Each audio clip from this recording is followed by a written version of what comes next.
الحمد لله رب العالمين والصلاة والسلام على أشرف الأنبياء والمرسلين محمد وعلى آله الطيبين الطاهرين وعلى صحابته الغر المحجلين وعلى من تبعهم بإحسان إلى يوم الدين. أما بعد،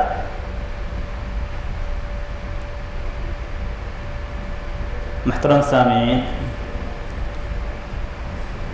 جیسا کہ آپ جانتے ہیں کہ آج کے اس درس کا عنوان اختلاف کی حقیقت ہے۔ اللہ تبارک و تعالیٰ نے انسانوں کو اس انداز میں پیدا کیا ہے کہ انسان کے مزاج کے اندر اختلاف ہے۔ ہم دیکھتے ہیں کہ ہمارے درمیان جو لوگ بستے ہیں وہ لوگ آپس میں متحد ہونے کے باوجود اختلاف کر بیٹھتے ہیں۔ اختلاف یہ انسانی مزاج اور طبیعت کا حصہ ہے، اور یہی وجہ ہے کہ اللہ تبارک و تعالیٰ نے قرآن کریم کے اندر اس طبیعت اور مزاج کو مذموم قرار نہیں دیا، لیکن اختلاف کی جو نتائج ہیں وہ اتنے زیادہ خطرناک ہیں کہ اللہ تبارک و تعالیٰ نے اس نتائج کے اعتبار سے ہی اختلاف کو مذموم قرار دیا ہے۔ اللہ تبارک و تعالیٰ قرآن مجید میں فرماتا ہے وَلَوْ شَاءَ رَبُّكَ لَجَعَلَ النَّاسَ أُمَّةً وَاحِدَةً وَلَا يَزَالُونَ مُخْتَلِفِينَ۔ اگر آپ کا رب چاہتا تو تمام لوگوں کو ایک امت بنا دیتا، سارے لوگ ایک عقیدے کے ماننے والے، ایک دین کے ماننے والے، ایک شریعت کے ماننے والے، ان کے درمیان کسی بھی قسم کا کوئی اختلاف نہیں ہوتا۔ لیکن اللہ تعالیٰ نے فرمایا کہ لوگ ہمیشہ اختلاف کرتے رہیں گے۔ آج ہم دیکھتے ہیں کہ ایک شخص کی نسل آگے بڑھتی ہے، اس کی اولاد اس کی مخالفت کرتی ہے۔ ہم یہ بھی دیکھتے ہیں کہ ایک دین کے ماننے والے آپس میں اختلاف کر بیٹھتے ہیں۔ ہم یہ بھی دیکھتے ہیں کہ ایک ہی مقام پہ رہنے والے، ایک ہی کام کو انجام دینے والے آپس میں اختلاف کر بیٹھتے ہیں۔ تو اصل میں اختلاف تو واقع ہوتا ہے، لیکن اختلاف کو مٹانے کا راستہ اختیار کرنے کی ہمیں ضرورت ہے۔ کون سا اختلاف ہے شریعت کی نگاہ میں بہتر ہے، یا کون سا اختلاف شریعت کی نگاہ میں کارگر ہوگا، اور کون سا اختلاف شریعت کی نگاہ میں مذموم ہے، بیکار ہے، اسے ختم کرنے کی ضرورت ہے۔ چونکہ اللہ تبارک و تعالیٰ نے انسانی مزاج کو الگ الگ بنایا ہے، اس لیے ہر شخص کی فہم دوسرے شخص سے الگ ہو جاتی ہے۔ جب مثال کے طور پہ کسی شخص کے سامنے کوئی آیت کریمہ آتی ہے تو اگر وہ اپنی عقل کے ذریعے سے اس آیت کریمہ کا استنباط کرنا چاہتا ہے، اس سے استنباط کرنا چاہتا ہے اور کسی مسئلے پہ فٹ کرنا چاہتا ہے، تو ایسی صورت میں اس کی سوچ، اس کی فہم، اس کا استنباط دوسرے عالم اور دوسرے شخص سے الگ ہوتا ہے، اور یہی وجہ ہے کہ دو عالموں کے درمیان ہم اختلاف پاتے ہیں۔ اب ہم لوٹتے ہیں ابتدا کی جانب، ابتدا سے اس چیز کو لیتے ہیں تاکہ ہمیں سمجھ میں آ جائے کہ کن چیزوں میں ہم اختلاف کر سکتے ہیں اور کن چیزوں میں اختلاف نہیں کر سکتے ہیں۔ اختلاف اصل میں اسی کو کہتے ہیں کہ ایک شخص کی رائے دوسرے شخص کی رائے سے مختلف ہو جائے، اور چونکہ یہ رائے جب مختلف ہوتی ہے، الگ ہوتی ہے، تو ایسی صورت میں ایک دوسرے کے درمیان کھینچا تانی شروع ہو جاتی ہے۔ یہ چاہتا ہے کہ میرا قول صحیح ہو، میری رائے صحیح ہو، میرا مشورہ صحیح ہو، اور دوسرا چاہتا ہے کہ میری رائے کو لیا جائے، میرے مشورے کو لیا جائے اور میری بات کو تقویت حاصل ہو۔ تو یہیں سے آپس میں ایک دوسرے کے درمیان تنازع شروع ہو جاتا ہے، اختلاف شروع ہو جاتا ہے۔ سب سے اہم چیز جو ہمیں سمجھنی چاہیے وہ یہ کہ عقیدے کے سلسلے میں اختلاف نہیں ہونا چاہیے۔ عقیدے کے اندر اگر اختلاف واقع ہوتا ہے تو یہ اختلاف ہمارے لیے انتہائی نقصان دہ ہے، اور اسی کو قرآن کریم کے اندر حقیقت میں اختلاف کہا گیا ہے۔ اختلاف کی حقیقت یہی ہے کہ آدمی اللہ تبارک و تعالیٰ کے تعلق سے جو عقیدہ رکھنا چاہیے، اللہ تبارک و تعالیٰ پہ جو ایمان رہنا چاہیے، اس ایمان سے اختلاف کر رہا ہے۔ اور یہ اختلاف اس وقت مزید خراب ہو جاتا ہے یا اس کی صورت بہت زیادہ بگڑ جاتی ہے جب ہمارے پاس دلیلیں آ جاتی ہیں، اور دلیلیں آنے کے بعد ہم اختلاف کر بیٹھتے ہیں۔ اللہ تبارک و تعالیٰ نے قرآن مجید کے متعدد مقامات پہ متعدد آیات میں اس بات کا ذکر کیا ہے کہ لوگوں نے اس وقت اختلاف کیا جب ان کے پاس نشانیاں آ گئیں، من بعد ما جاءهم البینات، من بعد ما جاءتهم البینات۔ اس طرح کے الفاظ اللہ تبارک و تعالیٰ نے قرآن مجید کے اندر ذکر کیے ہیں کہ ان کے درمیان اختلاف کب واقع ہوا، جب ان کے پاس نشانیاں آ گئیں۔ ہمارے سامنے قرآن مجید ہے، نبی اکرم صلی اللہ علیہ وسلم کی سنت ہے، اور یہ دو چیزیں ہمارے لیے بینات ہیں، آیات ہیں، اللہ تبارک تعالیٰ کی نشانیاں ہیں اور بالکل واضح برہان اور دلیل ہے۔ اب اگر اس کے آنے کے بعد کوئی شخص سے اختلاف کرتا ہے تو حقیقت میں وہ کتاب اللہ اور سنت رسول اللہ صلی اللہ علیہ وسلم سے اختلاف کر رہا ہے، جبکہ قرآن کریم کے اندر جو اصول اور قاعدہ اور ضابطہ بیان کیا گیا ہے وہ بالکل مختلف ہیں۔ اللہ تبارک و تعالیٰ قرآن مجید میں فرماتا ہے یا ایھا الذین آمنوا اطیعوا اللہ واطیعوا الرسول واولی الامر منکم فإن تنازعتم فی شیء فردوہ الی اللہ والرسول۔ اللہ تبارک و تعالیٰ نے یہاں جس بات کا حکم دیا ہے ہمیں وہ یہ کہ اے ایمان والو، اللہ کی اطاعت کرو، اللہ کے رسول کی اطاعت کرو اور اپنے حاکموں کی۔ یہاں پہ اللہ کی اطاعت کو مستقل کیا گیا ہے، اللہ کے رسول صلی اللہ علیہ وسلم کی اطاعت کو مستقل ذکر کیا گیا ہے، اور اپنے حکام علماء کی اطاعت کا بھی حکم دیا گیا ہے، لیکن مستقل طور پہ نہیں۔ جو سمجھنے کی ضرورت ہے اور جس کے ذریعے سے ہم اختلاف کی حقیقت کو سمجھ سکتے ہیں کہ حقیقت میں اختلاف ہے کہاں پہ ہونا چاہیے اور کس طریقے سے ختم کرنا چاہیے، وہ یہاں پہ ذکر کیا گیا ہے کہ اے ایمان والو، تم اللہ کی اطاعت کرو، اللہ کے رسول کی اطاعت کرو، قرآن کریم کے احکامات کو مانو، نبی اکرم صلی اللہ علیہ وسلم کے فرامین کو مانو، وَأُولِي الْأَمْرِ مِنْكُمْ، اور اپنے حکمرانوں کی، علماؤں کی۔ اب یہاں پہ اولو الامر کا جو لفظ استعمال کیا گیا ہے یہ ہمیں سکھلاتا ہے کہ اولو الامر کی بات کو کہاں پہ لیا جائے گا۔ اولو الامر کی تفسیر میں مفسرین لکھتے ہیں کہ اولو الامر سے مراد علماء اور حکمران ہیں۔ اگر عمومی طور پہ دیکھا جائے تو اولو الامر کا لفظ عام ہے، اس کے اندر شمولیت پائی جاتی ہے، یعنی ہر وہ شخص جو آپ کے معاملات کو دیکھ رہا ہو، جیسے مثال کے طور پہ جمعیات ہیں، مثال کے طور پہ کوئی ایک کے ادارہ ہے، تو ان تمام جگہوں پہ اولو الامر کا جو مفہوم ہمیں ملتا ہے وہ یہ کہ جو حکمران ہیں، جو ذمہ داران ہیں، ان کی باتوں کو قبول کیا جائے، لیکن قبولیت کی قید اطیعوا اللہ و اطیعوا الرسول کے ساتھ ہے کہ اللہ کی اطاعت کرو اور رسول کی اطاعت کرو۔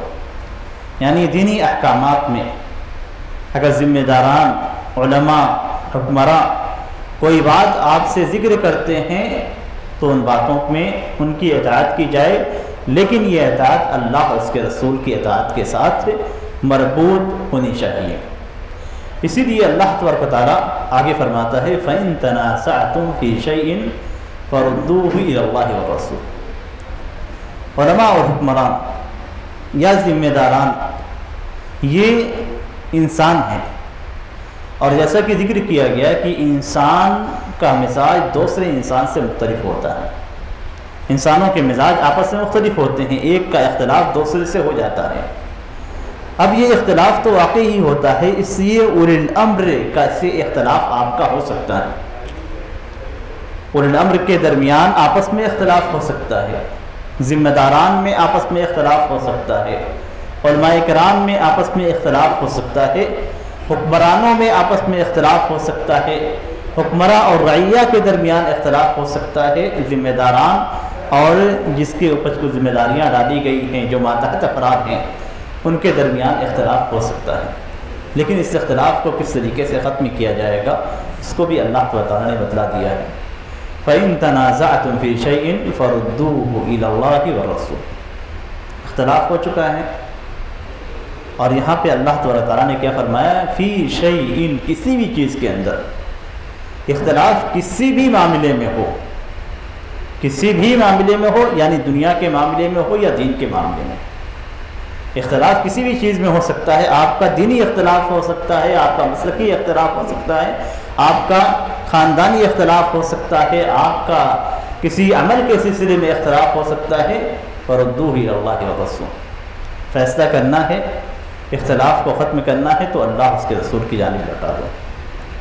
اللہ کی جانب لوٹانا یعنی اللہ تعالیٰ کی کتاب کی جانب لوٹانا، اور اللہ کے رسول کی جانب لوٹانا یعنی نبی اکرم صلی اللہ علیہ وسلم کی سنت کی جانب لوٹانا۔ یہ حکم اللہ تعالیٰ نے قرآن مجید کے اندر دیا ہے۔ اب ہمارے سامنے جو اختلافات ہیں، ہم مسلمانوں کے اندر جو اختلاف دیکھتے ہیں وہ اختلاف دو قسم کا ہے، یعنی دینی اعتبار سے، شرعی اعتبار سے اگر ہم اسے تقسیم کرتے ہیں تو مسلمانوں کے اندر جو اختلاف پایا جاتا ہے یہ دو قسم کے اختلاف ہیں۔ پہلا اختلاف عقیدے کے سلسلے میں ہے، عقیدے کے سلسلے میں مسلمانوں کے درمیان اختلاف پایا جا رہا ہے۔ آپ دیکھیں ہندوستان کے اندر ہی آپ کے اس ماحول میں آپ خود دیکھیں تو آپ جس عقیدے کے حامل ہیں اس سے مختلف عقیدے کے حاملین آپ کو مل جائیں گے۔ ایک شخص مثال کے طور پہ اہل حدیث عقیدے کا حامل ہے، دوسرا شخص حنفی عقیدے کا حامل ہے، حنفی عقیدہ نہیں بلکہ ماتریدی عقیدے کا حامل ہے، اپنے آپ کو دیوبندی فکر کا حامل قرار دیتا ہے۔ تیسرے کو ہم دیکھتے ہیں تو جماعت اسلامی کی فکر کا حامل ہے، چوتھے کو ہم دیکھتے ہیں تو بریلوی عقائد کا حامل ہے۔ اس اعتبار سے اگر آپ جمع کرتے ہیں اپنے ارد گرد افراد کو تو آپ کو ایک فکر و عقیدہ اہل حدیث کی صورت میں نظر آئے گا، دوسرا فکر اور دوسرا عقیدہ آپ کو دیوبندیت کی شکل میں آئے گا۔ اور میں یہ بتاتا چلوں کہ دیوبندیت اصل میں ماتریدیت ہے، اس کا اقرار خود علماء دیوبند کو ہے۔ علماء دیوبند اپنی کتابوں میں صراحت کے ساتھ اس چیز کو نقل کرتے ہیں کہ ہم عقائد کے اندر ابو منصور الماتریدی کو امام مانتے ہیں، عقیدے کے اندر امام ابو منصور الماتریدی ہیں، یہ صراحت کے ساتھ دیا گیا ہے۔ اور صرف فقہ کے اندر ہم امام ابو حنیفہ رحمہ اللہ کو امام مانتے ہیں، گویا ان کے امام ہر کسی میں الگ الگ ہیں۔ عقیدے میں الگ امام کو اپنایا ہوا ہے، یہ دیوبندیوں کا عقیدہ ہے، دیوبندیوں کا منہج ہے۔ عقیدے کے اندر ابو منصور الماتریدی کو مانتے ہیں اور فقہ کے اندر امام ابو حنیفہ رحمہ اللہ کو مانتے ہیں۔ امام ابو حنیفہ رحمہ اللہ کی عقیدے کی جو کتاب ہے وہ اہل حدیث مدارس میں پڑھائی جاتی ہے، العقیدہ الطحاویہ کے نام سے امام طحاوی رحمہ اللہ نے کتاب لکھی ہے، اور اس کتاب کے مقدمے میں انہوں نے صراحت کے ساتھ بھی دیا ہے کہ یہ کتاب امام ابو حنیفہ رحمہ اللہ کی عقیدے کے مطابق لکھی گئی ہے۔ لکھنے والے بھی حنفی امام طحاوی رحمہ اللہ، احناف کے بڑے اماموں میں سے ہیں، بڑے علماء میں سے ہیں، اور ان کی شرح کرنے والے بھی شرح الطحاویہ کے نام سے جو مشہور شرح ہے وہ بھی حنفی عالم کی ہے، اور یہ کتاب آپ کو مختلف ہندوستانی اہل حدیث مدارس میں پڑھاتے ہوئے آپ کو مل جائے گی۔ امام ابو حنیفہ رحمہ اللہ بلکہ ائمہ اربعہ کا عقیدہ اہل سنت والجماعت کا عقیدہ ہے۔ اہل سنت والجماعت جب ہم کہتے ہیں تو اس سے مقصود یہ نہیں ہے کہ آج کے زمانے کے اہل سنت والجماعت جنہوں نے اپنا نام اختیار کر لیا ہے، بلکہ یہاں پہ مقصود یہ ہے کہ اہل سنت والجماعت جو حقیقت میں سلف صالحین کے منہج پہ چلنے والے ہیں، صحابہ کرام اور تابعین اور ان کی احسان اور خلوص اور محبت کے ساتھ اتباع کرنے والے افراد جو ائمہ کی شکل میں ہمارے سامنے موجود ہیں، محدثین کی شکل میں موجود ہیں۔ یہ وہ محدثین ہیں، یہ جو امام ہیں جو حقیقت میں اہل سنت والجماعت ہیں۔ امام احمد رحمہ اللہ کو امام و اہل سنت والجماعت کہا جاتا ہے۔ ایسے ہی آپ دیکھیں تو امام شافعی رحمہ اللہ، امام مالک رحمہ اللہ، امام حنیفہ رحمہ اللہ، امام احمد رحمہ اللہ، ان چاروں اماموں کے عقیدے ایک ہیں، صرف چند ایک مسئلے کے اندر ایک مسئلے ہم کر سکتے ہیں کہ امام ابو حنیفہ رحمہ اللہ کا ائمہ ثلاثہ سے عقیدے کے معاملے میں اختلاف ہے، اور اس میں بھی بعض علماء کرام نے ان کا رجوع ذکر کیا ہے۔ تو ہم عقیدے کے معاملے کو لیتے ہیں تو چاروں ائمہ کرام کے عقیدے ایک ہیں، چاروں ائمہ کرام کے عقیدے ایک ہیں۔ اب جو شخص اپنے آپ کو حنفی کہتا ہے اسے عقیدے کے اندر امام ابو حنیفہ رحمہ اللہ کی اتباع کرنی چاہیے، تقلید بھی کرنی چاہیے، اس لیے کہ جب آپ عقیدے میں امام ابو حنیفہ رحمہ اللہ کو آپ امام نہیں مانتے ہیں تو گویا آپ اس بات کا اقرار کرتے ہیں کہ امام ابو حنیفہ رحمہ اللہ کا عقیدہ غلط تھا۔ جب ہم کہیں گے کہ ہم فلاں کے عقیدے کو نہیں مانتے، مثال کے طور پہ آج دیوبندی فکر اور عقیدے کو ہم نہیں مانتے ہیں، ٹھیک ہے، ان کی فکر اور عقیدے کو ہم نہیں مانتے، ان سے ہمارا اختلاف ہے اس عقیدے کے مسئلے میں، تو ظاہر سی بات ہے ان کا عقیدہ ہمارے یہاں مسلم نہیں ہے، قبول نہیں ہے، اسی لیے ہم اس کو نہیں لیتے ہیں۔ اسی طریقے سے احناف کے یہاں امام ابو حنیفہ رحمہ اللہ کا عقیدہ مسلم نہیں ہے، اسی لیے وہ ان کے عقیدے کو نہیں لیتے ہیں۔ کسی چیز کو عملی طور پہ ترک کر دینا یہ کسی چیز کو قبول نہ کرنے کی سب سے بڑی دلیل ہے۔ آپ عملی طور پہ کسی کے عقیدے کو نہیں لیتے ہیں یا آپ انہیں اس قابل نہیں مانتے ہیں کہ وہ عقیدے میں امام ہیں، آپ ان کو صرف فقہ کے اندر امام مانتے ہیں، تو گویا آپ ان سے عقیدے میں اختلاف کر رہے ہیں۔ دیوبندی علماء کرام نے اپنی کتاب میں اس بات کی صراحت کی ہے کہ عقیدے کے اندر ان کے امام ابو منصور الماتریدی ہیں، جو ماتریدیہ عقیدے کے حامل ہیں، جن سے ماتریدیہ فرقہ پھیلا ہوا ہے، دیوبندیہ اصل میں ماتریدیہ ہے۔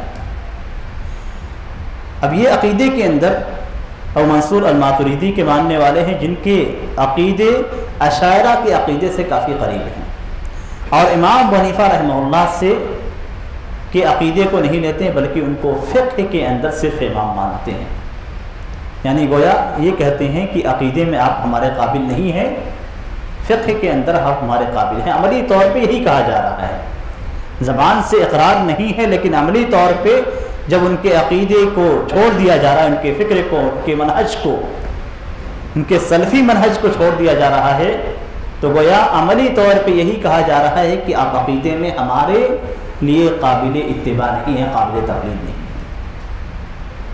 یہ اصل اختلاف ہے، جو پہلا اختلاف عقیدے کے سلسلے میں ہے۔ اب مزید آگے بڑھیے تو ہمارے معاشرے کے اندر جو لوگ رہتے ہیں ان میں ایک فرقہ بریلوی فرقہ ہے۔ یہ فرقہ عقیدے کے اندر جن کی اتباع کرتا ہے کئی افراد کی کرتا ہے، لیکن اس کے باوجود ان کے ہاں جو مسلم شخصیت ہے احمد رضا خان بریلوی کی، اور ان کے عقیدے اور کتاب و سنت کے عقیدے میں کافی اختلاف ہے۔ اگر یہ اہل سنت و جماعت کے عقیدے پہ ہوتے، سلفی عقیدے پہ ہوتے جس پہ صحابہ کرام ہیں، تو ایسی صورت میں دوسرے فرقوں سے ان کا اختلاف نہیں ہوتا، دوسری جماعتوں سے ان کا اختلاف نہیں ہوتا۔ ان کے ہاں عقائد کے اندر وہ گڑبڑیاں ہیں جو صحابہ کرام کے عقیدے سے مختلف ہیں۔ نبی اکرم صلی اللہ علیہ وسلم کا علم الغیب جاننا، نبی اکرم صلی اللہ علیہ وسلم کے وفات کا اقرار نہ کرنا، آپ کے وصال کی بات کہنا، نبی اکرم صلی اللہ علیہ وسلم کی اس کائنات کے اندر تصرف کرنا، نبی اکرم صلی اللہ علیہ وسلم کا ان کی مجالس میں حاضر ہونا، یہ سارے عقیدے، اس کے علاوہ بہت سارے عقیدے ہیں۔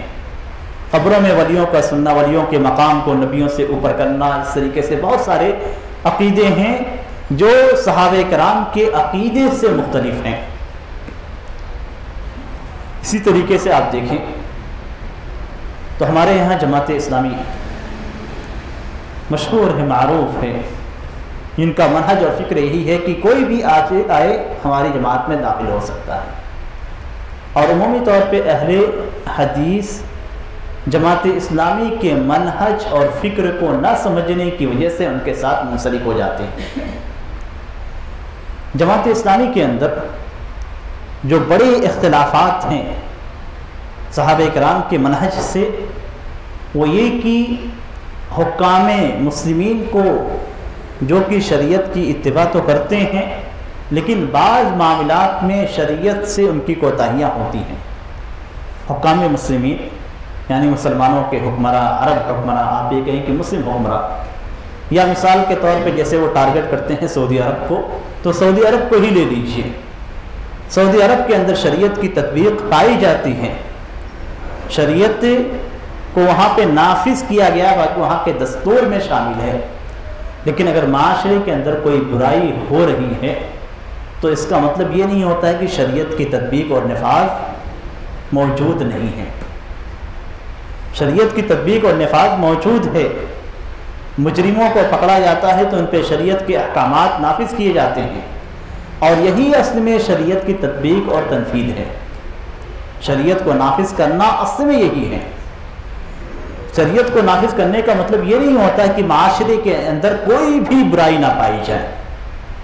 ایسا معاشرہ تو نبی اکرم صلی اللہ علیہ وسلم کے زمانے میں نہیں تھا کہ نبی اکرم صلی اللہ علیہ وسلم کے زمانے میں کسی بھی قسم کی کوئی برائی نہ پائی جاتی ہو، بلکہ نبی اکرم صلی اللہ علیہ وسلم کے پاس سے صحابہ کرام کو لایا گیا جو شراب پیے ہوئے تھے۔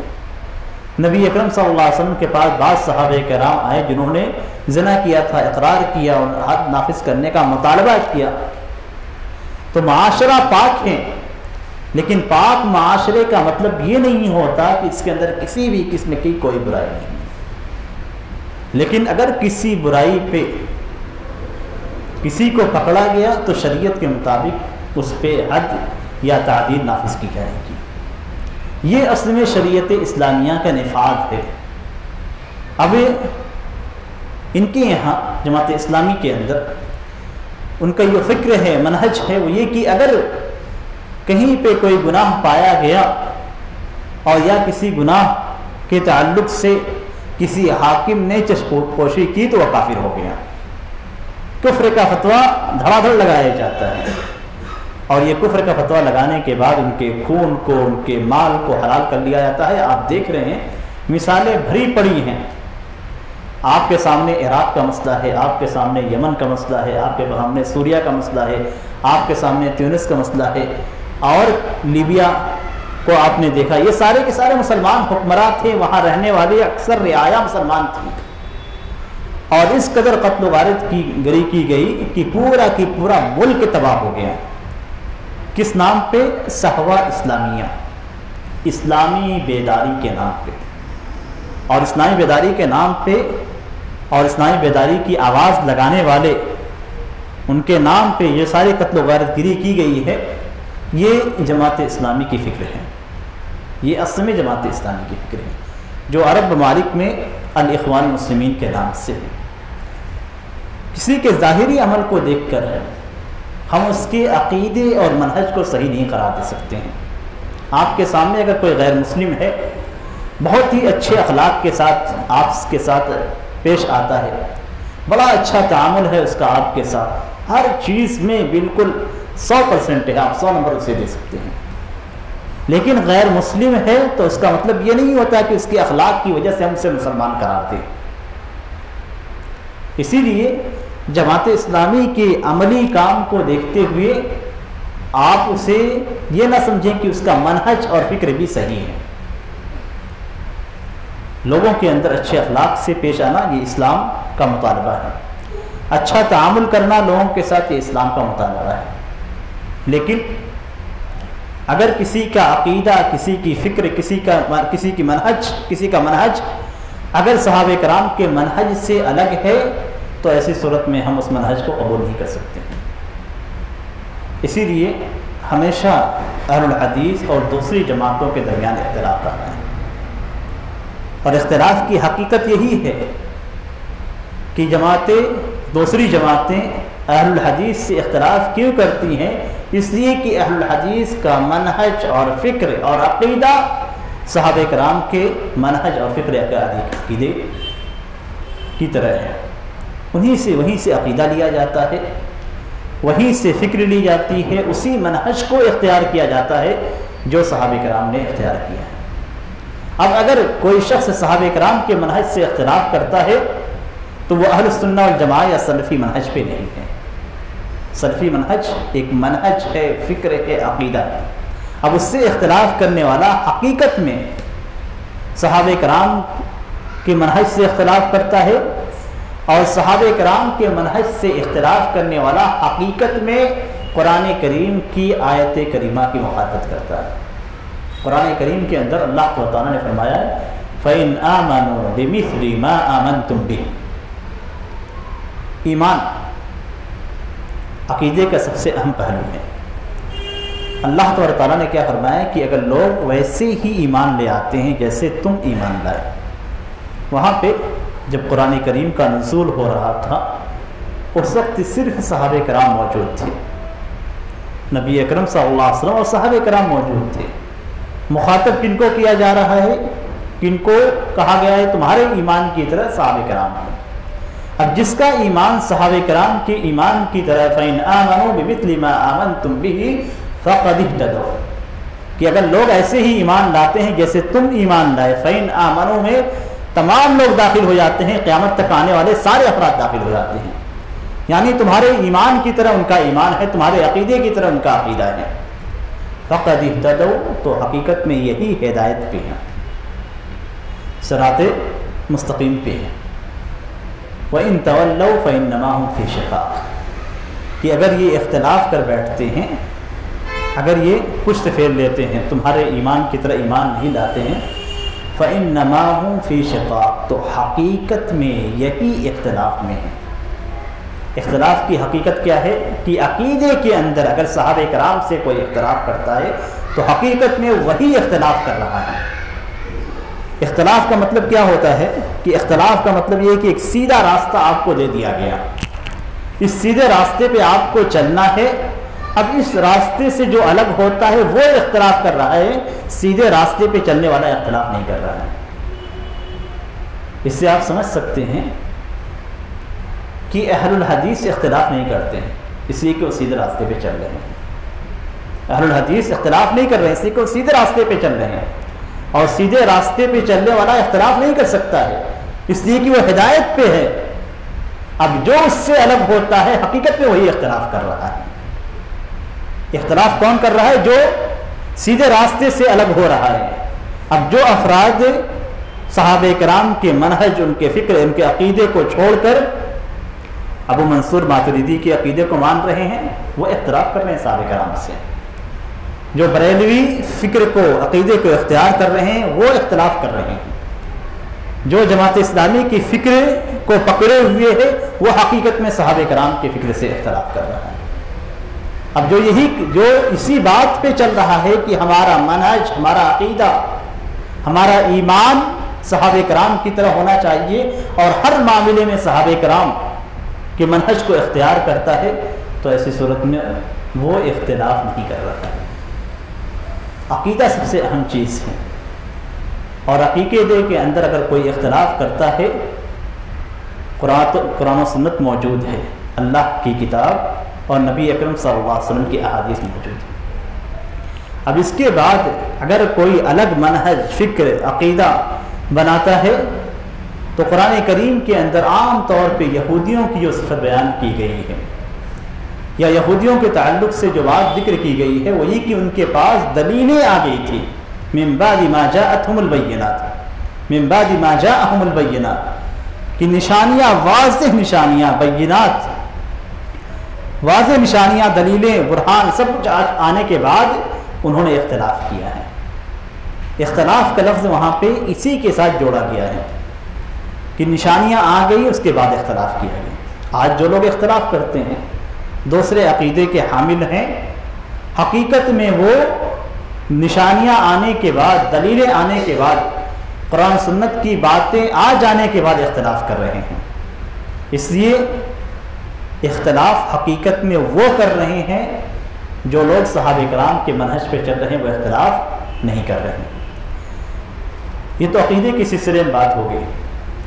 اس کا دوسرا پہلو اگر ہم دیکھتے ہیں تو کتاب و سنت کی واضح نشانیاں جہاں پہ موجود ہیں، واضح دلیلیں جہاں پہ موجود ہیں، ان مسائل میں کتاب و سنت کو ترک کر کے اگر کسی دوسری چیز کو لیا جاتا ہے، عبادات کے اندر، معاملات کے اندر، یا کسی دوسری چیز میں، کسی بھی چیز کے اندر آپ عبادت میں نبی کی سنت کی کو چھوڑ کر دوسری سنت کو اپنا رہے ہیں تو ایسی صورت میں آپ نبی کی مخالفت کر رہے ہیں، آپ اختلاف کر رہے ہیں۔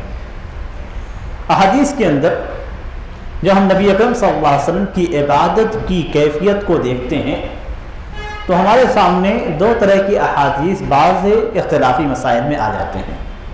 بعض اختلافی مسائل میں دو طرح کی احادیث ہمیں ملتی ہیں۔ کچھ احادیث ایسی ہیں جو کسی چیز کو ثابت کرتی ہیں، صحیح احادیث ہیں، اور صحیح احادیث سے ہی احکام اور عبادات ثابت ہوتے ہیں۔ یہ چیز ہمیں ذہن میں رکھ لینی چاہیے کہ صحیح احادیث سے ہی عبادات اور شرعی احکامات ثابت ہوتے ہیں۔ ضعیف احادیث سے عبادات اور شرعی احکامات ثابت نہیں ہوتے ہیں۔ اور جن لوگوں نے یہ کہا ہے، جن علماء کرام نے، کہ ضعیف احادیث پہ عمل کیا جا سکتا ہے، انہوں نے اس عمل کے لیے کچھ شرطیں رکھی ہیں۔ پہلی شرط یہ رکھی ہے کہ بہت زیادہ ضعیف نہ ہو، دوسری یہ کہ فضائل کے باب میں ہو۔ فضائل عبادات نہیں ہیں، کسی چیز کی فضیلت بیان کی گئی کہ ایسا کرنے سے ایسا ہوگا۔ دوسری چیز فضائل، آپ عبادات میں بھی شمار کر لیجئے، عبادات کو بھی داخل کر لیجئے، پھر بھی تیسری جو چیز ہے وہ یہ کہ اس کو نبی کی سنت نہ مانی جائے اور نہ اس کو نبی کی جانب منسوب کیا جائے۔ اب جس عمل کی نسبت آپ نبی کی جانب نہیں کریں گے تو وہ عمل آپ کے لیے کیا حیثیت رکھے گا؟ یعنی ہم وہ عمل کر رہے ہیں لیکن ہم یہ عقیدہ رکھ رہے ہیں کہ نبی سے ثابت نہیں ہے، یہ نبی سے ثابت نہیں ہے۔ یہ تو فضائل اور دوسری چیزوں میں ہے جہاں پہ صحیح احادیث موجود نہیں ہیں، لیکن جہاں پہ صحیح احادیث موجود ہیں اور اسی کے بالمقابل ضعیف احادیث موجود ہیں، وہاں پہ اس طرح کا مسئلہ نہیں ہے۔ وہاں پہ سارے علماء کرام کا یہی کہنا ہے کہ ضعیف کو چھوڑ کر صحیح کو لیا جائے گا۔ جہاں بھی صحیح احادیث مل جاتی ہے تو ائمہ کرام کا یہی کہنا ہے کہ صحیح حدیث کو لیا جائے گا اور ضعیف حدیث کو چھوڑ دیا جائے گا، اس لیے کہ ضعیف احادیث سے احکام ثابت نہیں ہوتے ہیں۔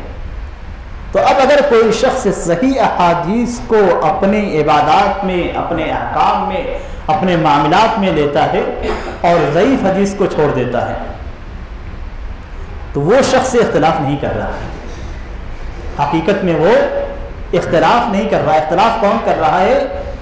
جو صحیح احادیث کو چھوڑ کر ضعیف حدیث کو لے رہا ہے۔ اب اس سے آپ سمجھ سکتے ہیں کہ حقیقت میں اختلاف کون کر رہا ہے، اختلاف کی حقیقت کیا ہے۔ جو لوگ صحیح احادیث پہ عمل کرتے ہیں وہ اختلاف کر رہے ہیں، یا جو لوگ صحیح احادیث کو چھوڑ کر ضعیف احادیث پہ عمل کر رہے ہیں وہ اختلاف کر رہے ہیں۔ قرآن کریم کے اندر جیسا کہ بار بار ذکر کیا گیا، من بعد ما جاءتهم البینات، جاءهم البینات، کہ واضح بین بولتے ہیں بالکل واضح، جس طریقے سے دن بالکل واضح ہے، سامنے سب کچھ نظر آ رہا ہے، سب کچھ روشن ہے، اسی طریقے سے دلیل روشن ہے۔ صحیح احادیث بالکل واضح ہے، معلوم ہے کہ یہ حدیث صحیح ہے، یہ حدیث صحیح ہے، بالکل واضح ہے۔ اب اس کے آ جانے کے بعد، صحیح احادیث کے مل جانے کے بعد اگر کوئی شخص سے اختلاف کرتا ہے، ضعیف احادیث کو لیتا ہے، تو حقیقت میں اختلاف وہی کر رہا ہے، صحیح حدیث پہ عمل کرنے والا اختلاف نہیں کر رہا ہے۔ اس لیے اگر کوئی یہ کہتا ہے کہ صحیح حدیث پہ عمل کرنے والا اختلاف کر رہا ہے، اہل حدیث اختلاف کر رہا ہے مثال کے طور پہ، تو اہل حدیث تو صحیح حدیث پہ عمل کر رہا ہے، تو پھر وہ کیسے اختلاف کر رہا ہے؟ عام طور پہ کیا کہا جاتا ہے؟ اختلاف میں پیدا مت کرو، اختلاف پیدا مت کرو، یہ کہا جاتا ہے۔ اختلاف قرآن و حدیث کو اگر لے کر کوئی چلتا ہے تو وہ اختلاف پیدا نہیں کرتا ہے، جو اسے چھوڑ رہا ہے وہ اختلاف پیدا کر رہا ہے۔ جو اختلاف کون کر رہا ہے؟ جو کتاب و سنت کو چھوڑ رہا ہے وہ اختلاف کر رہا ہے۔ فَإِن تَوَلَّوْا فَإِنَّمَا هُمْ فِي شِقَاقٍ، اگر منہ پھیر لیا تو تم اختلاف میں ہو۔ تو اختلاف کہاں پیدا ہو رہا ہے؟ جو منہ پھیر کر جا رہا ہے کتاب و سنت سے، جو کتاب و سنت کے مطابق چل رہا ہے وہ تو یا ایھا الذین آمنوا اطیعوا اللہ واطیعوا الرسول پہ عمل کر رہا ہے۔ یہاں پہ اصل میں اللہ کی اطاعت، رسول کی اطاعت ہو رہی ہے، اور وہ تو اختلاف کی صورت میں بھی جس کا حکم دیا گیا اسی کو اختیار کر رہا ہے۔ صحیح احادیث سے ضعیف احادیث سے اختلاف پیدا ہو گیا، کوئی کہہ رہا ہے نہیں اس کو لیا جائے گا، کوئی کہہ رہا ہے نہیں اس کو لیا جائے گا، فردوہ الی اللہ والرسول، اللہ اس کے رسول کی جانب لوٹا دو، رسول کی صحیح باتوں کی جانب لوٹائے جا رہے جو ثابت ہے۔ صحیح کا مطلب یہ ہے کہ ثابت ہے، اور ضعیف کا مطلب یہ ہوتا ہے کہ ڈاواڈول ہے۔ آپ خود فیصلہ کیجیے کس چیز کو لینا ہے۔ کوئی چیز اگر اپنی حقیقی مکمل صورت میں ہے تو ہم اسے صحیح قرار دیتے ہیں، اور کسی چیز میں اگر نقص ہوتا ہے کسی دوسرے شخص کی وجہ سے تو ایسی صورت میں ہم اسے کہیں گے کہ مشتبہ ہے۔ تین ہی چیزیں ہوتی ہیں، بالکل صحیح، مشتبہ اور من گھڑت، اور ایسے ہی تین قسم کی احادیث بھی ہیں۔ احادیث میں بعض احادیث صحیح ہیں، بعض ضعیف ہیں جو مشتبہ ہیں، یعنی نبی سے ثابت ہے یا ثابت نہیں ہے، اور جہاں معاملہ ایسا آ جائے گا کہ ہمیں اشتباہ ہو جائے کہ ثابت ہے ثابت نہیں ہے تو وہاں پہ ہم توقف اختیار کریں گے، اس پہ عمل نہیں کیا جائے گا، اسی لیے ضعیف احادیث پہ عمل نہیں کیا جاتا ہے۔ اور تیسری صورت ہے منگڑت احادیث کی، جس پہ بلا شک و شبہ عمل نہیں کیا جائے گا، اس کو ہر صورت میں ترک کیا جائے گا، اور اس کو نبی کا کلام ہم منسوب ہی نہیں کر سکتے، نبی کی جانب نبی کا کلام ہی نہیں کر سکتے ہیں اس کو۔ تو یہاں پہ اختلاف حقیقت میں کیا ہے، یا اختلاف کی حقیقت کیا ہے کہ کتاب و سنت کی صحیح باتیں عبادات کے اندر، معاملات کے اندر، اخلاق کے اندر، کسی بھی چیز کے اندر کتاب و سنت کی صحیح باتیں آ جائیں، اور ان باتوں سے اگر کوئی اختلاف کرتا ہے تو حقیقت میں وہ اختلاف کر رہا ہے، اس پہ عمل کرنے والا اختلاف نہیں کر رہا ہے۔ اس سے آپ اپنے آپ کو سمجھ سکتے ہیں کہ آپ اختلاف کرنے والے ہیں یا صحیح راستے پہ چلنے والے ہیں۔ ہر شخص اپنا فیصلہ کر سکتا ہے، ہر شخص کسی جماعت کے سلسلے میں فیصلہ کر سکتا ہے کہ وہ جماعت اگر صحیح احادیث پہ چل رہی ہے تو ایسی صورت میں یہ جماعت اختلاف نہیں کر رہی ہے۔ آج کے زمانے میں بڑی آسانی کے ساتھ جملہ ادا کر دیا جاتا ہے کہ اختلاف مت مچاؤ، اگر کوئی ممبر سے حق بات کہہ دیتا ہے تو کہتے ہیں اختلاف نہ کرو۔ کتاب و سنت کے بعد گویا اختلاف کی باتیں ان کو نظر آتی ہیں۔ جو کتاب و سنت کو ترک کرتا ہے حقیقت میں وہی اختلاف کر رہا ہے۔ اس لیے اگر کوئی شخص ممبر سے یا کسی درس کے اندر کتاب و سنت کی بات کو بتلا رہا ہے تو کبھی وہ اختلاف پیدا نہیں کر رہا ہے۔ اس لیے اس شخص کے تعلق سے یہ کہنا کہ یہ اختلاف پیدا کر رہا ہے غلط ہے۔ ہاں، جو اس پہ عمل نہیں کرتا، ان صحیح باتوں پہ تنقید کرتا ہے، ان سے اختلاف کرتا ہے، ہٹ کر دوسرا راستہ اپناتا ہے، تو حقیقت میں وہی اختلاف کر رہا ہے۔ یہ وہ باتیں ہیں جو حقیقت سے میں اختلاف سے متعلق ہیں کہ اختلاف کسے کہتے ہیں۔ کسی بھی چیز کے اندر کسی بھی لفظ کی حقیقت کو جاننا بہت ضروری ہے، کسی بھی لفظ کی حقیقت کو جاننا بہت ضروری ہے۔ اور حقیقت میں اختلاف کے لفظ کو اگر ہم دیکھتے ہیں تو ہمارے معاشرے میں بڑی آسانی کے ساتھ استعمال کیا جاتا ہے، اور کسی کے تعلق سے بھی کہہ دیا جاتا ہے کہ اسے چھوڑو، وہ اختلاف کر رہا ہے، وہ فتنہ فساد پھیلا رہا ہے، اختلاف مچا رہا ہے۔ اب آپ کو کس طریقے سے دیکھنا ہے کہ حقیقت میں اختلاف کر رہا ہے یا اختلاف نہیں کر رہا ہے؟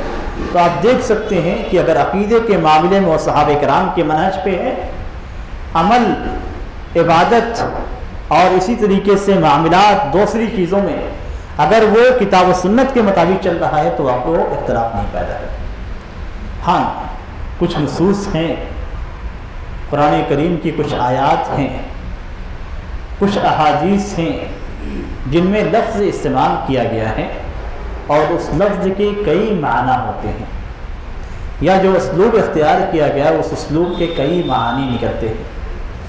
تو یہاں پہ اگر ہر شخص سے ہر عالم کوئی ایک ایک معنی لیتا ہے تو کوئی حرج کی بات نہیں ہے، لیکن جس معنی کو یا جس قول کو یا جس عالم کی بات کی تائید دوسری دلیلوں سے ہو جائے گی، اسی کی بات کو لیا جائے گا، باقی لوگوں کی باتوں کو چھوڑ دیا جائے گا۔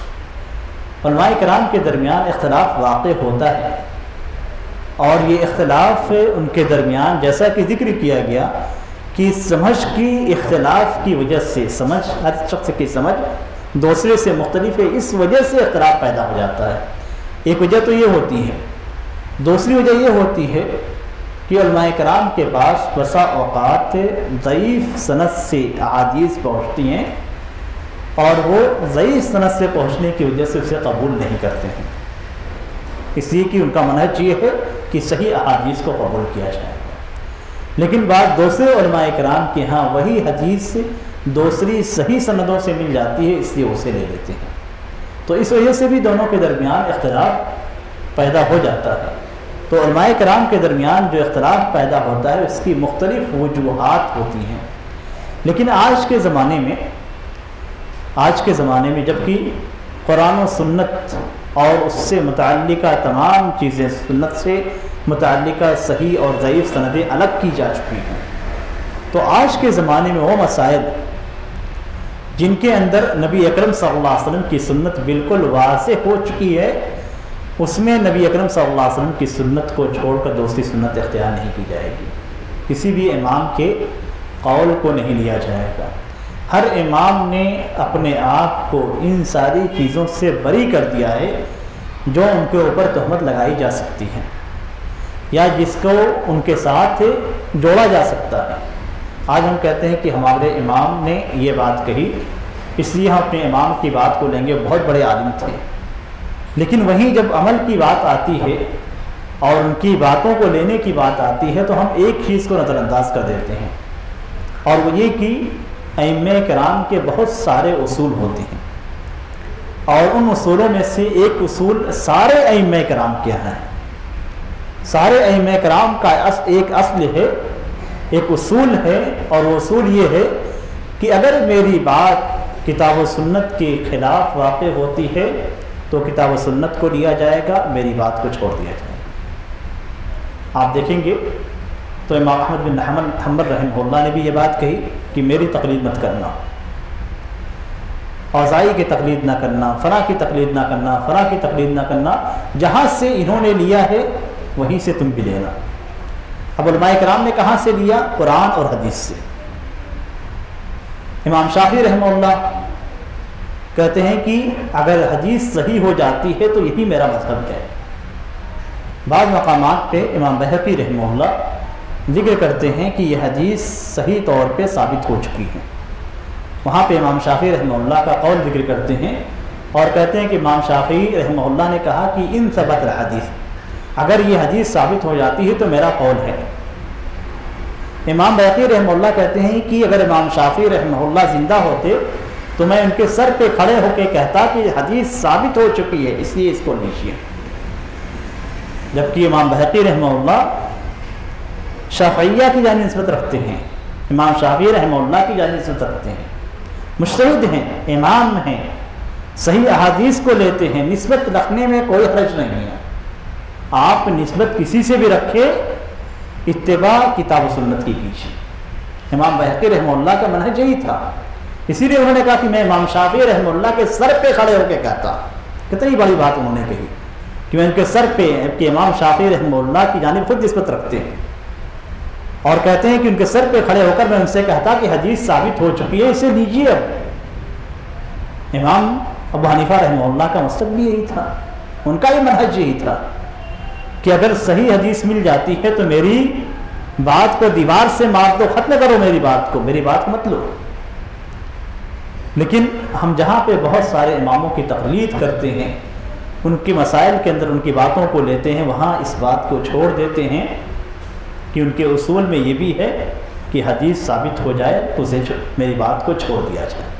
اس لیے کہ اگر حدیث ثابت ہو گئی، قرآن و حدیث سے کوئی بات ثابت ہو گئی تو وہی اس امام کا منہج ہے، اس نے اپنی برات کا اظہار کر دیا۔ اگر کوئی شخص میری تقلید کرتا ہے کسی ایسے معاملے میں جو شرعی طور پہ غلط ثابت ہو چکی ہے تو ایسی صورت میں وہ اس کا ذمہ دار ہے، میں اس سے بری ہوں۔